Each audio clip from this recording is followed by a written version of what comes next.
This is a complete roundup of the best camera apps for iPhone right now in 2020. And after testing them all out, I'll share my top recommendation, the #1 app that I'm using on iOS right now and why. Hey, it's Justin Brown here from Primal Video, where we help you amplify your business and brand with video. If you're new here, make sure you click that subscribe button, and everything we mentioned in this video, you can find linked in the description box below. So let's jump into it. Now these days with a quick app install, you can instantly unlock a ton of advanced functionality to take your results even further when you're creating videos with your iPhone. There are a lot of apps out there to choose from though, and they certainly aren't made equal. So in this video, we're going to take a look at each of the best camera apps right now and then get to my choice for the #1 app after putting them all through their paces. And as we're going through, scroll down and let me know in the comments, what camera app are you using right now and what is your favorite feature? Now there are lots of options. Some of them are great and some of them are not so great and not worth your time at all. So we're going to skip the ones that aren't worth your time and jump straight to our shortlist of the top options. Now each of them has advantages and disadvantages, including different features, different level of complexity, and different pricing models. So make sure you stick around as we run through each one to make sure that you get the one that is the best fit for you. Now I just want to say at this point that all of these apps will let you unlock DSLR-like settings or pro camera-like settings from your iPhone. Unlocking features like your ISO, your shutter speed, different frame rates, different resolutions, different bit rates, all to give you access to get the most out of your iPhone camera, but also to give you the ability to lock everything down and to set everything up the way that you want it. So that ability or those features are going to be consistent across all of the apps that we are mentioning. So the first one on the short list is Movie Pro. Now this is one that we've been using and recommending for quite some time now, and this app really packs a punch. But in regards to the overall layout and look of the interface, I would say it seems or feels less professional than some of the other interfaces that we're going to show you really soon. But that definitely shouldn't take away from all the pro features in here.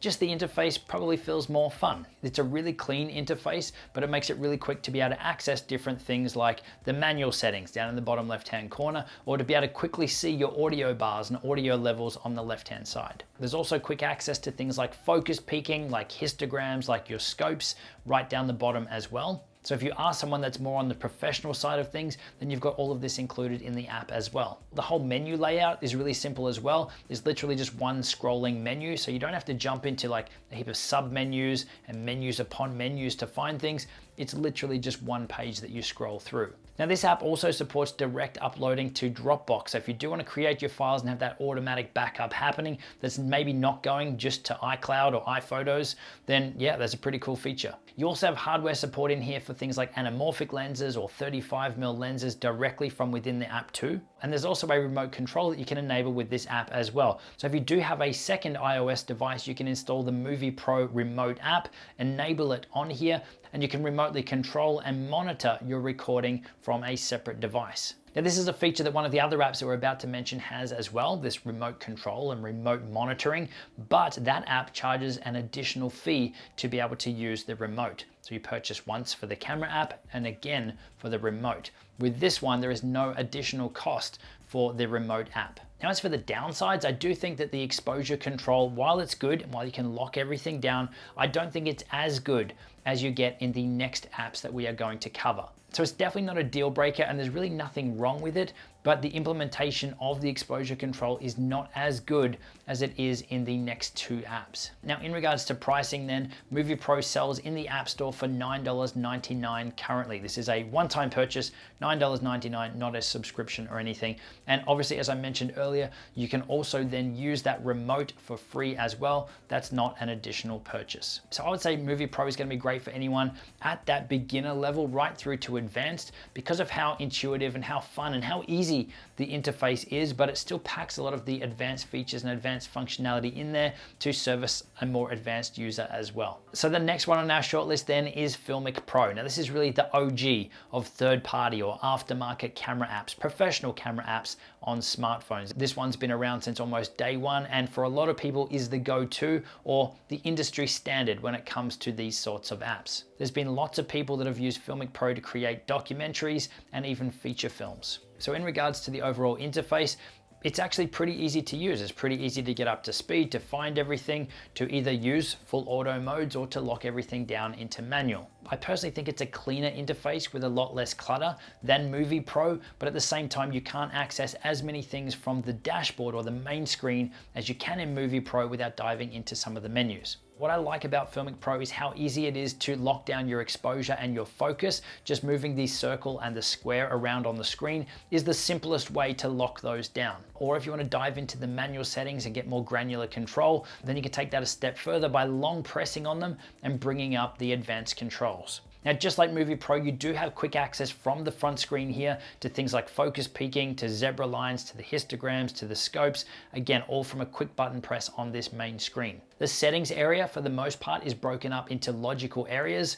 Obviously, if you want to adjust your resolution or your frame rate or your audio, you're going to dive straight into those areas. So it is easy enough to find most things, but I don't think it's as quick to go through all the settings as something like Movie Pro, where you're literally just scrolling through one big list.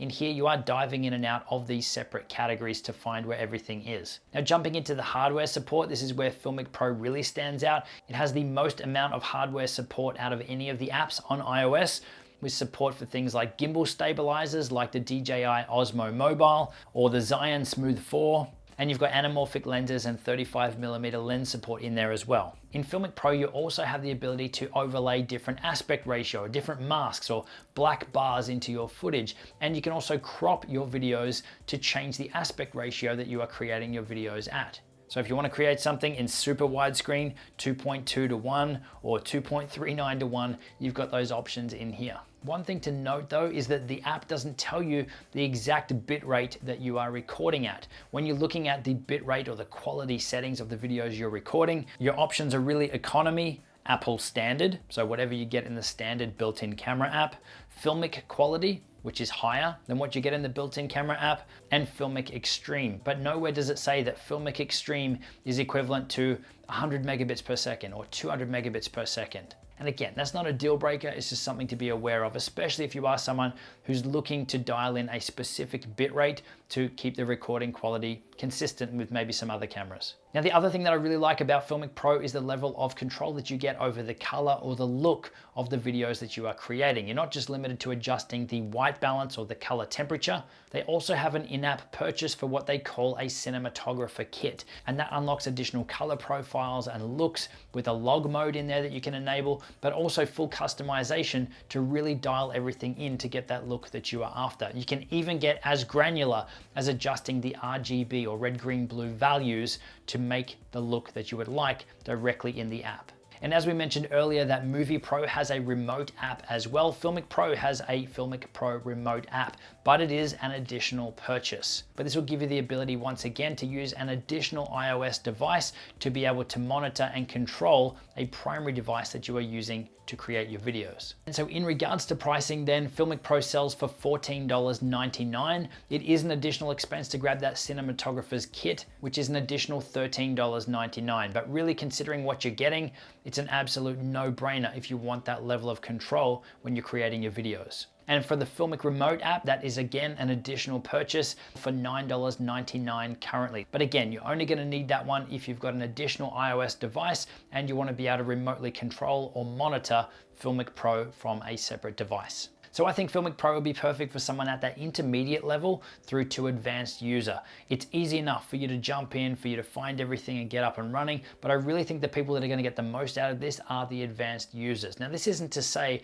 that an absolute beginner couldn't jump in here and do everything that they need to in here. It would definitely be good enough for that as well, but I would say that if you aren't interested in a lot of these advanced features and things, I wouldn't want you to get overwhelmed with the interface and with all of those features. That something like Movie Pro may be a better option for you. So that brings us to the third one on the shortlist, which is Mavis or Mavis. And I would say this one definitely has the most professional looking interface. This is definitely going to scare some people if you're an absolute beginner, but if you're a pro, you're going to love it. Just like Filmic Pro, you've got control over pretty much everything in this app. I definitely think it is more complicated and less intuitive to use than Filmic Pro or than Movie Pro. But again, once you get your head around this and work out where everything is, you will be able to use this app really quickly as well. So with the interface, you've got quick access to a lot of features in here, but they are far more detailed or far more advanced than the other apps. So just bringing up the exposure setting, for example, you're able to switch between manual, you're able to use the shutter shutter slider down the bottom to brighten or darken your shot or to adjust your shutter speed. You can kick it over to target, which is where you'll be able to place that target somewhere on the screen, just like you could on Filmic Pro and in Movie Pro, to adjust the exposure for that given point. And you can also set it back to auto or press the padlock there to lock it down. So you can see it's the same functionality that we've seen in the other apps, but it is a totally different way of accessing these settings. And it's probably actually a little bit more complicated than doing that in those other apps. Now, if that interface is too full on for you and you want to free up some of your screen real estate, you want to see more of what it is you're recording, then you can press the button down the bottom left-hand corner to get a much more minimalist interface. And you still then get access to a lot of that core functionality on the side. The settings menu or settings area on here really isn't overwhelming. Pretty much just one main page, but there are certain areas that you can jump into a sub menu depending on what it is you select. But still, it's easy enough to navigate and to find what you're looking for. Now, unlike Filmic Pro, in this app, you can manually specify the bitrate that you want your recording at, anything from 10 megabit per second up to 100 megabit per second, but obviously that's gonna be dependent on your device as well. There's also a cool little feature in here to be able to create your own button, your own function button, and then assign what that button does. So if there's something that you're using over and over again that's in one of the menus, you want quick access to that, just like how you can with a professional camera, you can set up your own function button in this as well. There is also some hardware support for the Zion gimbal, so not as much hardware support as we've seen in the other two apps, but it is cool that they've got that in there as well. But what I would say is probably the biggest difference with this app, besides the interface, is the pricing model or pricing structure. The app itself is actually free, and then you can just pay to unlock certain elements inside of the app depending on what you need to do. So you can unlock the viewfinder options, which is going to give you focus peaking, false color, expanded focus, and more.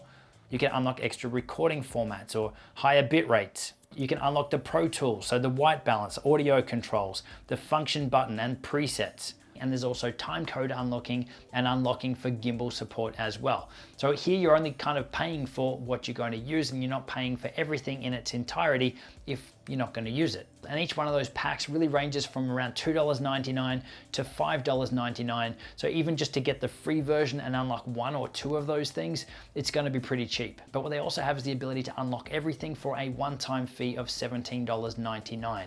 So again, crazy cheap considering what you're getting access to. So I'd say Mavis or Mavis is going to be perfect for someone who is definitely at that intermediate level through to advanced level. I really think a beginner is just going to get lost and overwhelmed in here. But for someone at that intermediate to advanced, there is an amazing feature set, a lot of control, and again, a lot of those pro features that you would see on professional video cameras in this app. So out of those shortlisted apps, if I had to pick just one overall winner, it is going to go to Filmic Pro. I really do think it is the best bang for buck. I love that cinematographer kit and having access to that extra color control in there. I personally don't use the Filmic remote, but Filmic Pro is my go-to for any video that I'm recording where I want to lock stuff down, where I want to make sure that it is looking the best and isn't just a point and shoot shot or something where I'm quickly trying to capture something on my phone. For those shots, I'm just using the built-in camera on my phone, but for everything else where I want it to look great, I'm going to be able to spend that time to lock everything down. It's Filmic Pro hands down. So now that you've got your camera app sorted, check out the video linked on screen, taking you through step by step how you can create amazing videos on your iOS device.